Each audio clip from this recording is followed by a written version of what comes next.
Tara, klaro kay kang nagilok to sulo luwag ni mo tornilyo sa imong utok. Buangon jud kada.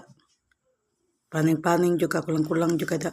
Sakto nang gingon ato kag psychologist, ay dili di ay dapat sa mo psychiatrist kay buang na ka nakagilok to. Bag-o ra na si kulata ni Jerome sa imong kapuyo nga adik-adik. Ha? Tungod la sanger na sugod Jerome nga nigamit si Chris. Ha? Ang dunggan na kasapit na maibot sa kulatang Jerome kada kog lawas ana imong kuan. Imong Jerome, imong kapuyo ha, imong banang adik-adik. Wala yung gana. Pero unsa mo gibuhat nagligligid ka, mura kag batang may buot. Lakilak pa ka nga dili niana pa kay Chris, ayo pa preso si Jerome. Mobayad lang kog 3,000 dito, tuki ray mga bayad kagamay ra na. Ha? Laban-laban pa kang Jerome dapat imotong gipapreso di ta ka problema ang Jerome kay Chris. Ya karon magduda ka sa Chris ug si Jerome. Akong manghod sa Chris ug si Jerome imong kapuyo nga gabing bangan. Asa naman utok ni magibutang Sandra? Napakay utok. Hep hep, hare.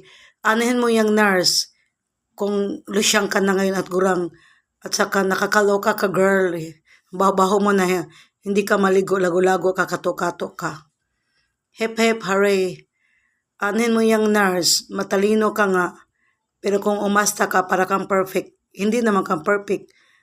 Nagmukha kang kawawa dahil na miserable yung buhay mo dahil yung pinili mong yung lalaki, isang drug addict, ikaw pang bumubuhay, wala pang trabaho at wala pang grado.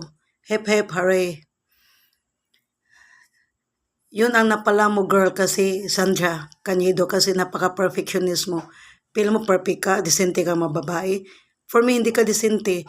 Dahil kung disente ka, hindi ka papayag na ilibin ka ng isa lang addict na lalaki, isang bantugan na walang trabaho, ikaw pang bumubuhay. May disente bang ganon? Ha? May nurse bang disenteng ganon? Siya bumubuhay sa kanyang lalaki? Ha? Kasi walang work, adik-adik pa ang lalaki niya. Ang kalibin partner niya, Sandra. Disente ka ba? Haha. Kung disente ka, hindi ka pampayag na live-in partner ka, pabuntisan ka lang ni Jerome, panakan ka. Diba nurse ka, dapat pakasalan ka. I-treat ka ng tama.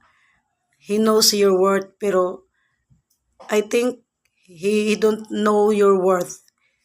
Yung halaga mo. Hep hep hare. Nurse ka nga, pero mas okay pa ako sa iyo na standby na walang work. Kasi kapag lumakad ako yung mga damit ko, parang dalaga. Hindi ka tulad mo, Sandra Cañedo, nurse ka nga, hep hep hare. Pero isa kang, kapag lumakad ka at nasa bahay ka, para kang gurang at lusyang, kawawa ka naman. Hep hep hare.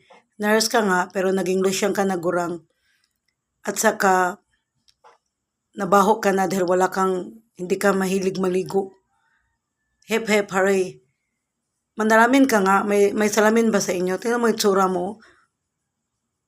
Si Jerome, yung kapuyo mo, yung kalibing partner mo na drug addict. Para mo ng anak yan kasi nagmukha ka ng lola, nanay sa kakalusyang mo. Hep hep hare. Nabuang ka na. Hindi na ako magtaka kasi kalahi nyo yan. May lahi kayo mga baliw, di ba?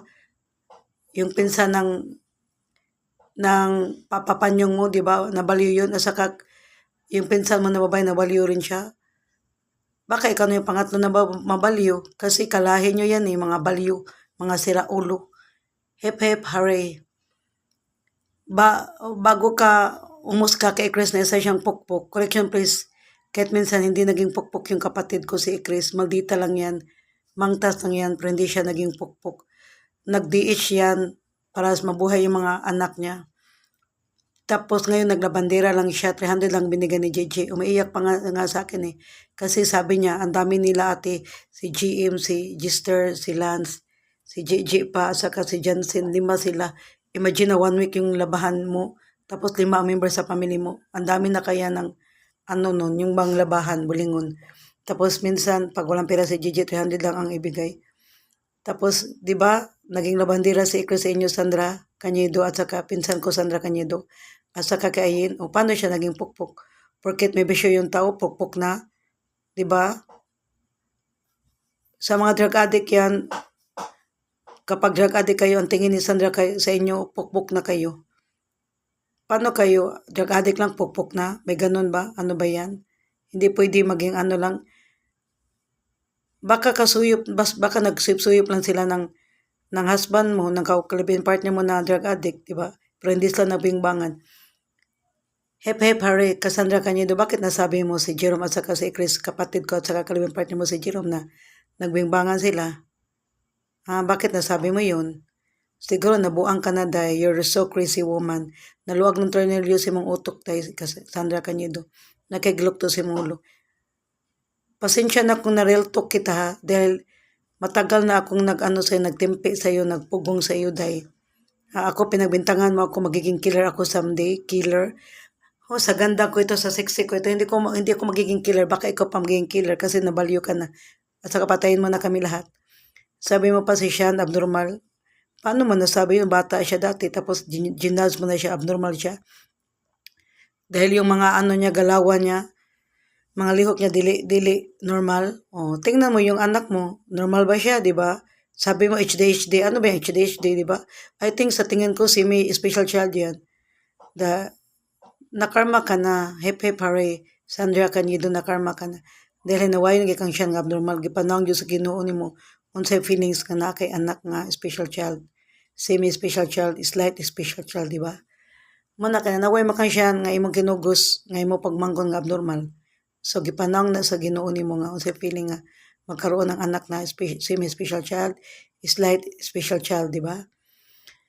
Muna ay sig panaway dahi piling professionist ka, perfect ka. Kaluod gud taon nimo. Lusyang ikagurang, nurse nga baho-baho, nurse nga lago, nurse nga lago-lago, nga gurang, lusyang, way kaligo, babaw, kato ka de, waki kaligo. Hep hare, galit ako sa iyo dahil nagsumbong ka sa akin na si Chris at saka Jerome nagbimbangan. Tapos, si Chris naging pukpok 300 lang ang bayad niya. Nagpagaloy siya sa, sabi mo Cassandra Cañedo, nagpagaloy siya sa ibang mga lalaki, sa mababang uri ng lalaki, mga drug addict, mga mabaho. Pero hindi yun totoo. Nagiging marites ka na, naging bintangera ka na. Ang galing mo na gumawa ng kwento, dahil mo pa yung mga CCTV camera, mga barbero. Sandra, anong klaseng tao ka ba? Napakahayop mo, napakawalang iya mo, Sandra Cañedo. Yung pinsan mo, pinabintangan mo na pukpok si Chris.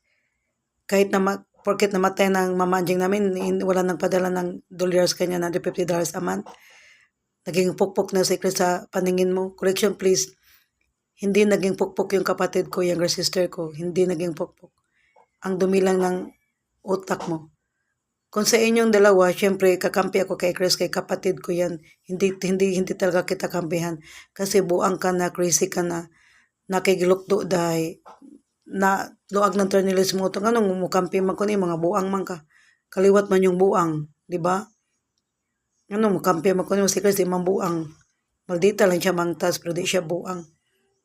Nasabot ka? Correction please, never naging pukpok si Chris. Naging labandera siya, naging diit siya. Porket wala yung grado, porket mababa lang uri ang pinag-aralan niya, ganun lang tingin mo sa kanya. Porket may bisyo siya, pukpok na agad.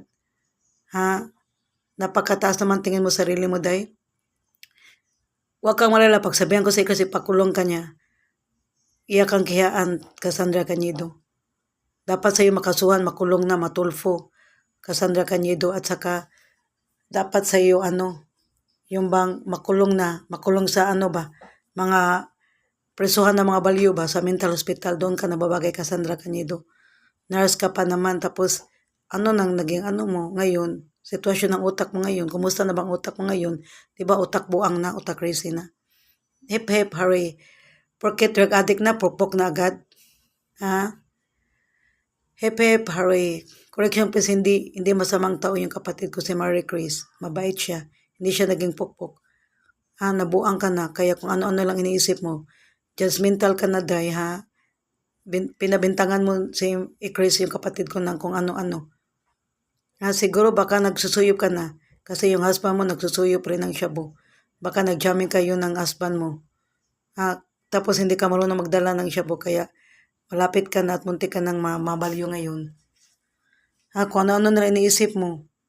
Kahit wala kang proof, ebidensya, sabi mo, nagbingbangan si Chris at saka si Jerome, yung kinakasama mo ngayon na drug addict living partner mo. Tapos sabi mo si Chris pukpok na. Bakit? May proba ka ba? May ebidensya ka ba? Dapat sa'yo, Cassandra Canyedo, ipakulong ka, ipatulpo ka ni Chris. Ha? Dapat sa'yo magbayad ka ng damage. Buti nga naawa si